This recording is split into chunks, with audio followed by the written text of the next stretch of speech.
parti. Nisi poznao, zato što si poznao. Oni ženski nerovine izvršat će dvjuzu. Da se oni zagledat, oni često počnu vrti.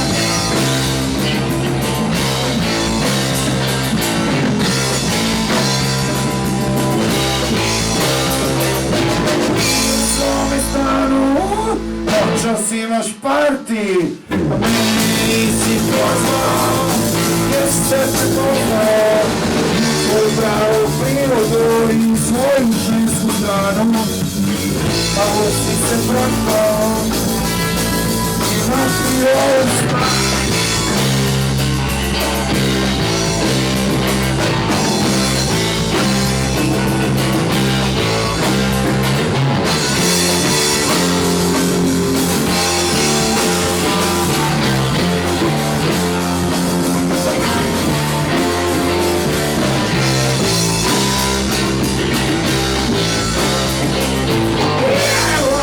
Ako si od dobra da živiš, ako si mu srce čist, kao brata dijeliš.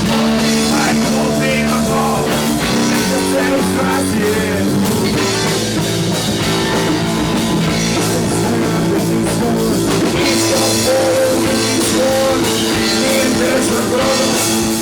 Meni je zanimljivo da kod ljudi kralježnica stoji uspravno, vertikalno, a kod životinja ili velike većine životinja horizontalno.